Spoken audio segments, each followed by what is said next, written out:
SLBC ఘటన తెలంగాణ ప్రజానికాన్ని కుదిపివేసిందని మాజీ MLA NVSS Prabhakar అన్నారు. ఇక టెన్నెల్లో చిక్కుకున్న వర్కర్స్ క్షేమ సమాచారాలు ఇంకా తెలియరాలేదని విచారణ వ్యక్తం చేశారు. ఇక 2004లో వైఎస్ రాజశేఖర రెడ్డి హయాంలో నల్గొండకు మంచినీరు అందించాలని అన్నాడు ఎస్ఎల్బీసీని ప్రారంభించారని అన్నారు.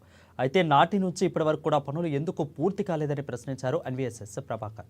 ఎస్ఎల్బీసీ టన్నెల్లో మంత్రులు కోమటిరెడ్డి, ఉత్తమ్ కుమార్ రెడ్డి నడిపిస్తున్నారని, వారు నల్గొండకు తీవ్ర అన్యాయం చేస్తున్నారంటూ ఫైర్ అయ్యారు. ఇక కాంగ్రెస్ నాయకులు జేబు నింపుకునేందుకు ప్రాజెక్టుల డిజైన్ రూపకల్పన చేసుకున్నారని ఆరోపించారు. టన్నెల్ వ్యవహారంలో కోట్ల రూపాయల ముడుపులు తాగి ఉందని, న్యాయమూర్తితో న్యాయ విచారణ జరిపించాలని డిమాండ్ చేశారు ఎన్వీఎస్ఎస్ ప్రభాకర్. కాంగ్రెస్ ప్రభుత్వం వచ్చిన తర్వాత ఈ మధ్య కాలంలో తట్ట మట్టిది అనేటువంటి సంస్థ జేపీ సంస్థ, అర్ధాంతరంగా వదిలేస్తున్నాం అన్నటువంటి సంస్థ జేపీ సంస్థ. ఈ జేపీ సంస్థ సబ్ కాంట్రాక్టు ఒత్తిడి మేరకు జరిగినటువంటి వ్యవహారం ఇప్పుడు మళ్ళీ అదే జేపీ సంస్థకి ముందు పెట్టారు. అదే జేపీ సంస్థతో టీబీఎం ద్వారా పనులు ప్రారంభించిన 4 రోజుల తర్వాతనే ఈ ఘోర సంఘటన జరిగిందని చెప్పని నేను తెలియజేస్తా ఉన్నా.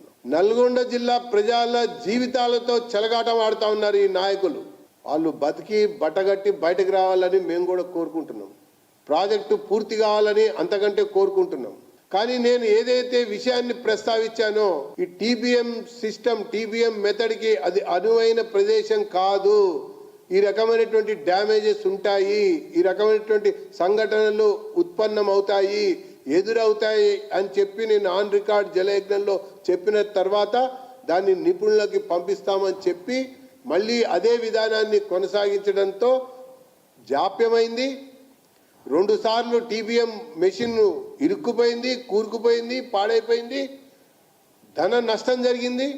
ఇప్పుడు మళ్ళీ అదే సంస్థకి అదే పద్ధతిలో కోమటిరెడ్డి గారు, ఉత్తమ్ కుమార్ రెడ్డి గారు కలిసి దీన్ని కొనసాగిస్తా ఉన్నారు. పైగా ప్రాజెక్ట్ కాస్ట్ కూడా 4,637 కోట్లకి పెంచారు. 14 నెలల గడువు మాత్రం విధించారు. ఈ సంస్థకి ఢిల్లీ అండదండలు ఉండటం వల్లనే మళ్ళా వాళ్ళకి అప్పగించారు. అది భారతదేశంలో అనేక టన్నెళ్ళు రోడ్ల కొరకు, బ్రిడ్జిల కొరకు, మరి ఉత్తరాది రాష్ట్రాల్లో, ఉత్తరాఖండ్లో, జమ్మూ కాశ్మీర్లో ఎటువంటి సంఘటనలు లేకుండా పనులు పూర్తి చేస్తే ఇక్కడ ఇది అనువైన ప్రదేశం కాదని ఒకవైపున నిపుణులు చెప్పారు, ఇంజనీరింగ్ సిబ్బంది చెప్పారు, ఎన్జీఆర్ఏ వాళ్ళు కూడా చెప్పారు. అయినా దీన్ని కొనసాగిస్తామని చెప్పన్నారు.